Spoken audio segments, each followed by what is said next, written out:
Bonjour à tous, bienvenue dans cette nouvelle entrevue pétillante. Bonjour Anne-Claire.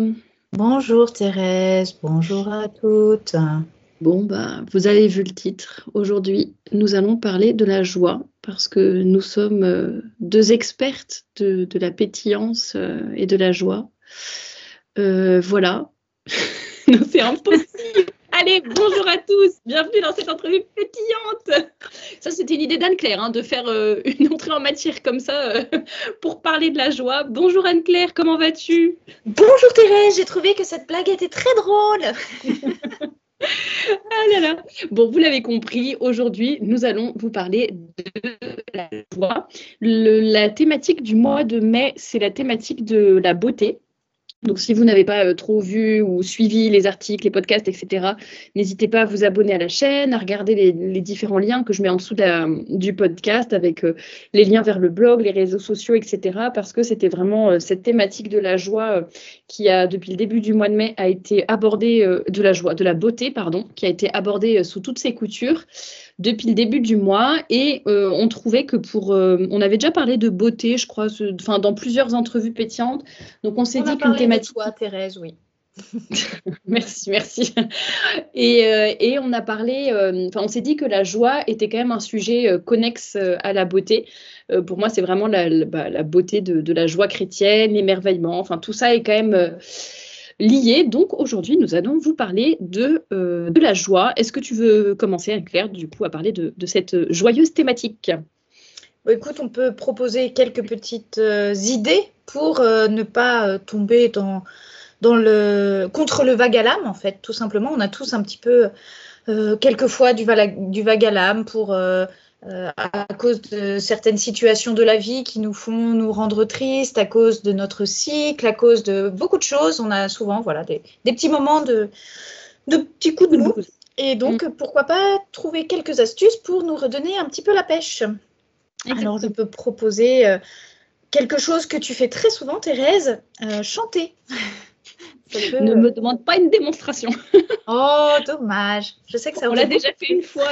La prochaine fois qu'on se verra, on enregistrera des petits bonus chantés à mettre en fin de chaque entrevue pétillante, comme on l'avait fait sur l'espérance. Voilà. Donc chanter, ça permet de produire une hormone qui est l'hormone de la joie. Donc c'est vrai que de chanter, ça nous rend en joie. Grâce à cette hormone qui est sécrétée, donc c'est bon à savoir. Bon, en ce moment, moi, je chante plutôt dans sa maison à Grand-Serre. C'est pas ce qui me procure beaucoup de joie, mais enfin, ça peut aider quand même. Et si on n'aime pas chanter, là est la question. Alors, est-ce possible de ne pas aimer? Dans ces cas-là, je pense qu'il faut aller consulter parce que c'est grave. Non, je plaisante. Mais pourquoi pas écouter de la musique, tout simplement. De la musique joyeuse. Et c'est là qu'on voit que c'est relié à la beauté aussi, parce que justement, le beau peut vraiment mettre en joie. Donc, écouter une belle musique, voir un beau paysage, quand on a un peu le vague à l'âme, comme tu dis, ça peut vraiment aider à... Tu sais, comme si on prenait une grande inspiration, etc. Enfin, c'est vraiment ça, de voir ou d'entendre le beau, ça va nous remplir de joie aussi. Donc, c'est là que c'est relié. Exactement. Autre petite astuce, c'est s'occuper l'esprit. Parce que quand on ne fait rien et qu'on ne va pas bien, ça empire un petit peu, on broie du noir et ça va pas. Donc ça peut être des activités de choses que l'on aime, par exemple faire des podcasts avec Thérèse ou en écouter, ou faire des petites activités qu'on aime bien faire, du travail manuel, enfin voilà, lire ou quelque chose que l'on aime bien, et faire des activités autrement pour les autres, parce que la femme est faite pour se donner, on le sait, donc donner de sa personne et donner aux autres, ça nous procure de la joie puisque c'est dans notre nature. Je précise quand même une petite chose quand tu parles de s'occuper l'esprit et essayer de se changer les idées. Là, on parle vraiment des petits coups de blues, des petits moments de déprime, comme tu dis, le vague à l'âme, etc., être au creux de la vague. On ne parle pas de dépression. Oui. Ni de choses beaucoup plus graves. Alors bien sûr, il y a quand même des astuces que l'on donne qui peuvent peut-être aussi vous aider, mais si vraiment vous avez un problème psychologique plus grave, que c'est plus profond qu'un juste un petit coup de mou, bien évidemment, il faut consulter et pas juste se dire ok, je vais chanter, je vais m'occuper l'esprit, ça va me guérir, quoi. Donc, je le précise juste au cas où. Voilà. Oui, tu as raison. Autrement, on peut faire ce qui fait partie de la méthode Vitos, je ne sais pas si vous connaissez, c'est prendre conscience des actions qu'on fait au temps présent, en fait, être dans le temps présent. Donc, ça peut être dans les actions de la journée et s'en réjouir. Donc, par exemple, si vous prenez un café, prendre conscience du bien que ça nous fait de prendre un café, de se promener, faire une promenade, de s'émerveiller du paysage qu'on voit, du soleil, des petits moments de la journée qui sont agréables, prendre conscience de ces moments-là et de se dire qu'est-ce que c'est bien, c'est agréable. Et ça permet aussi de rendre grâce, de dire c'est le bon Dieu qui nous a permis d'avoir ce petit moment-là, d'avoir ces beaux paysages, les petites fleurs au printemps, etc. C'est des détails, mais des détails qui font la différence. Comment ça, les fleurs au printemps? Nous, dans les Vosges, c'est la neige au printemps, je comprends pas. On enregistre ce podcast au moment où il y a des chutes de neige alors qu'on est fin avril et que c'est formidable. Mais bon, c'est beau les chutes de neige, mais on préfère. Mais il faut que tu reviennes chez moi, voilà, parce qu'ici, il fait beau. Exactement. Et je disais rendre grâce, mais ça peut être aussi l'occasion de faire la liste des grâces qu'on a reçues. Je sais que dans un de tes articles, Thérèse, tu disais qu'un prêtre proposait de faire l'examen de conscience, donc de la journée, ce qu'on n'a pas bien fait, mais aussi dans cet examen de conscience, de faire la liste des grâces qu'on a reçues dans la journée. Donc ça peut être intéressant aussi. J'ai trouvé ça très, très, très bien. Merci mon Dieu de m'avoir donné la force de rester patiente envers telle personne, d'avoir pu réussir à faire toutes les actions, enfin toute ma to-do list alors que j'avais plein de choses à faire et j'ai quand même réussi à bien me concentrer pour tout faire, ou des choses un peu plus générales comme le fait d'avoir la santé, d'être bien logé, etc. C'est vrai que j'y pense souvent, ça je me dis j'ai de la chance déjà rien que d'être au chaud, d'avoir de quoi manger, ça paraît basique mais finalement c'est déjà des choses assez, c'est déjà beaucoup par rapport à d'autres personnes. Exactement. Et comme je parlais d'examen de conscience, le petit lien vers la prière. Donc prier déjà, ça aide beaucoup. Déjà, notamment pour se dire que quand on a une charge mentale, si c'est ça qui nous pèse et qu'on n'arrive pas à avancer parce qu'on a quelque chose en tête on rumine, de se dire je vais me poser, je vais confier ça à notre Seigneur ou alors à la très sainte Vierge Marie, ça nous permet de se dire on met tout entre leurs mains, c'est très reposant pour l'esprit et pour l'âme, de dire moins de charge mentale, on leur confie la charge et voilà, moi je l'ai pu. On se sent plus apaisé en fait. Voilà, exactement. Et on sait qu'on va recevoir les grâces donc on va s'élever davantage, quoi. Et sinon, ça peut être aussi dans les moments où on a tendance à dire du mal des autres, du mal de ceci, du négatif de cela. Ça peut être le moment de prendre conscience qu'on a dit quelque chose de négatif ou de mal et de dire à l'inverse quelque chose de positif et d'optimiste, dire du bien de quelqu'un, de la même personne en l'occurrence. Je crois que je l'avais dit dans une autre entrevue ou dans un autre podcast, je crois que je l'avais dit, mais je le répète. Parfois on ne se rend pas compte qu'on répète des phrases négatives qui sont pas dramatiques, mais qui effectivement, si on a le vague à l'âme ou je sais pas quoi, ça nous laisse en fait, sans qu'on s'en rende compte, on va rester dans cet état d'esprit négatif. Et moi je sais qu'une phrase, ça m'arrive souvent de le dire, la vie est dure, mais je sais pas quand, pour tout et n'importe quoi, une petite contrariété dans la maison, je fais tomber quelque chose, faut que je me baisse pour le ramasser. Oh là là, la vie est dure. Bon, des trucs bêtes comme ça, mais c'est un peu la phrase que je répète. Et en fait, je l'ai remarqué, j'en ai pris conscience et je me dis, et à chaque fois que ça sort quand même, que la phrase sort quand même, je me force à dire autre chose, à dire mais non, la vie est pas dure, j'ai de la chance, j'ai ci, j'ai ça. C'est idiot de dire la vie est dure pour quelque chose d'aussi insignifiant en fait. Oui, il y a des choses qui sont dures dans la vie, mais pas ça quoi.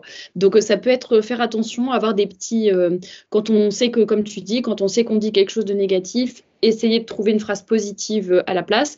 Et puis même si vous dites rien de négatif, mais voilà, essayez d'être plus, ça rejoint ce que tu disais avant sur être plus dans la gratitude, dans l'action de grâce, etc. Ça nous force en fait à nous focaliser en tout cas sur le positif. Exactement. Et une autre astuce aussi, c'est quand on va pas bien, appeler une amie, mais prioriser une amie qui est très positive, très optimiste, ça aide. Et de préférence aussi une copine qui est indulgente, quoi. Ça peut aider à relativiser et puis se décharger un peu, mais positivement. Justement, il faut bien trouver l'équilibre justement entre le fait d'être indulgente envers soi-même et en même temps le fait de se dire, faut quand même que je me bouge. Et du coup, si vous avez une amie qui vous connaît bien, justement, elle saura si, non, là vraiment vous exagérez, vous êtes trop en train de vous laisser aller et vous avez besoin de quelqu'un qui vous donne un peu un coup de pied aux fesses, entre guillemets, ou alors justement, si elle vous connaît et que vous êtes déjà ultra exigeante envers vous-même et que vous avez déjà fait votre possible et qu'en fait là vous êtes en train de vous mettre la pression pour rien et c'est pour ça que vous commencez à tourner en rond, etc.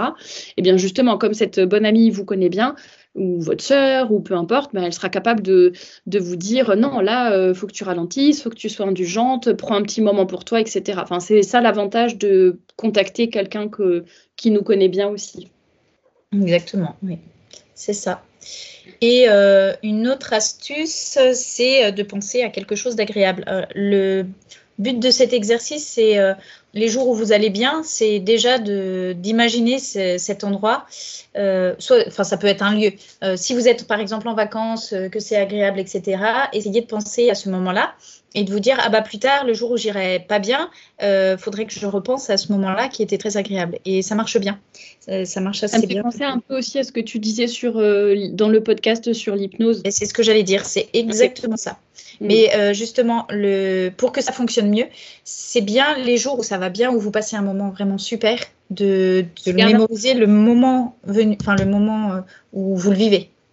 Comme ça, c'est plus facile après de se le remémorer.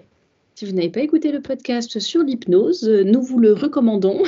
Il est dans les playlists L'entrevue pétillante. Il a été publié au mois de... là, c'est celui qui a été publié il y a 15 jours, finalement, le 1er du mois de mai. Donc, je pense que c'était le lundi 6, si je me souviens bien.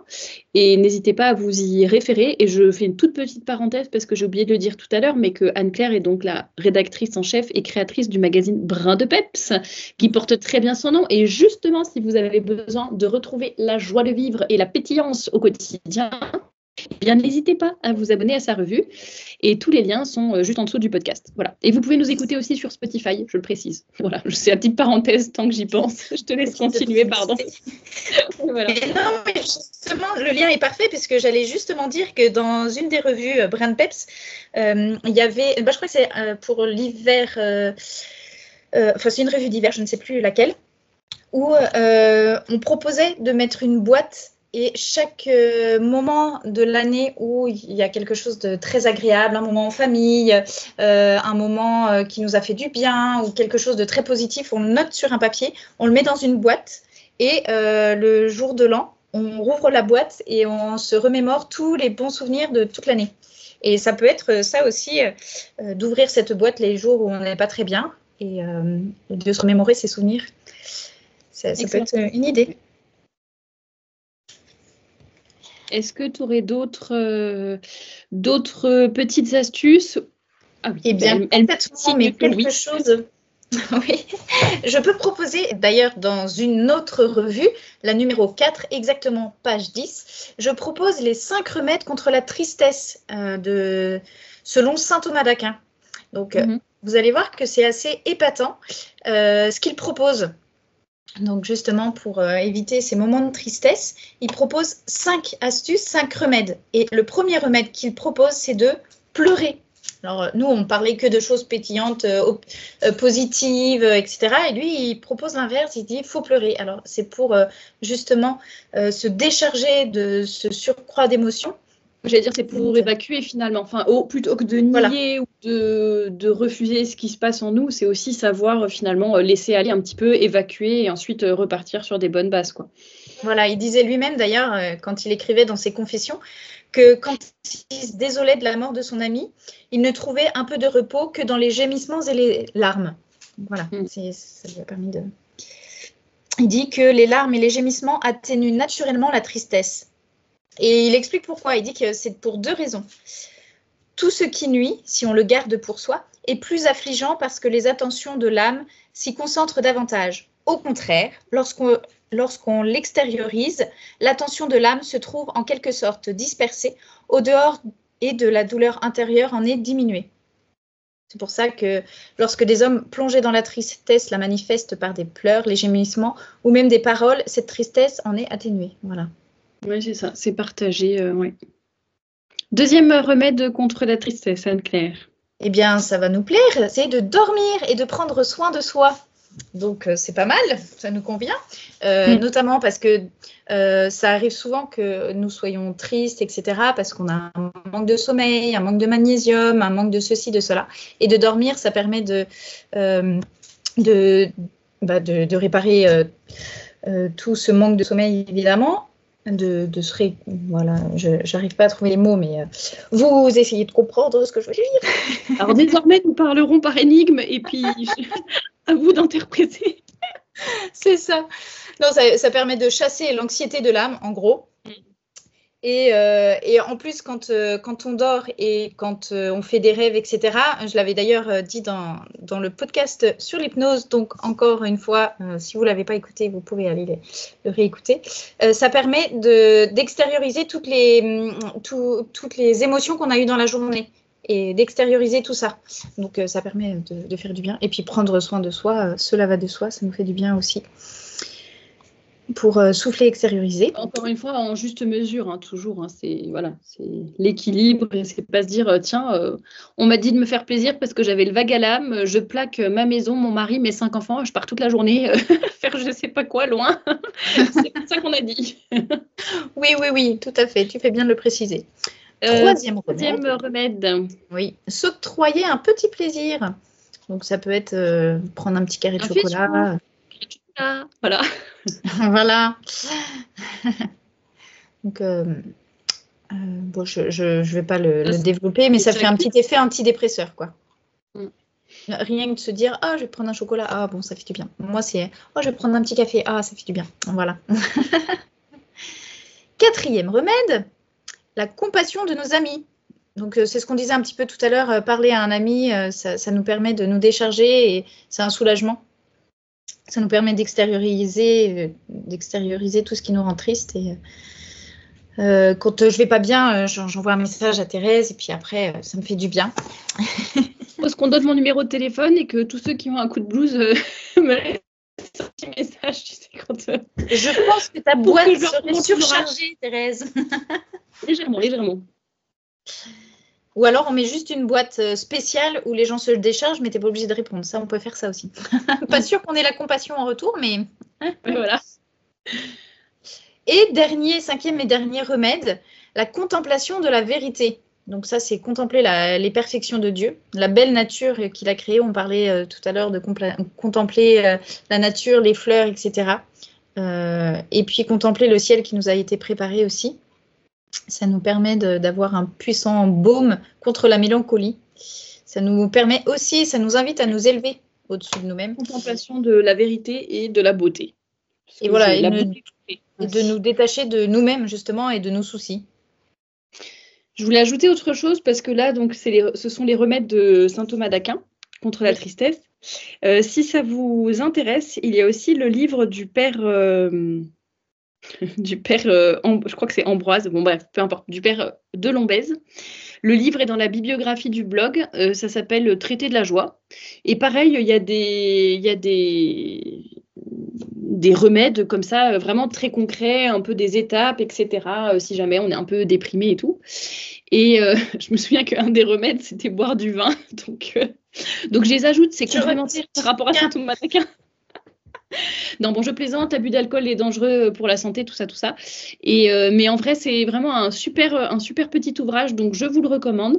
Il est dans la bibliographie du blog, donc Traité de la joie. Je pense que j'en ai fait un article qui s'intitule, il me semble, enfin ça date d'il y a quelques années, mais de mémoire, j'ai dû l'intituler retrouver la joie de vivre au quotidien ou quelque chose comme ça, ou conseils pour retrouver la joie de vivre au quotidien.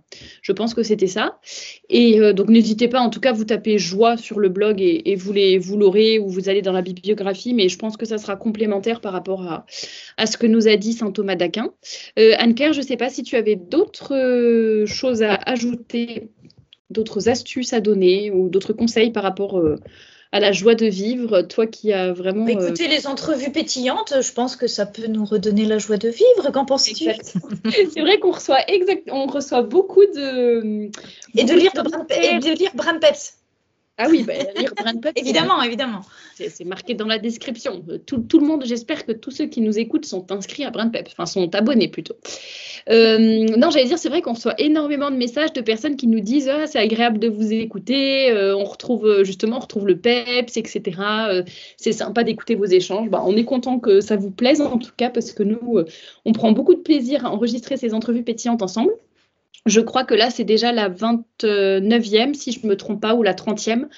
Donc, c'est pas mal. On est très contente d'avoir ce nouveau format qui vous plaît beaucoup sur la chaîne.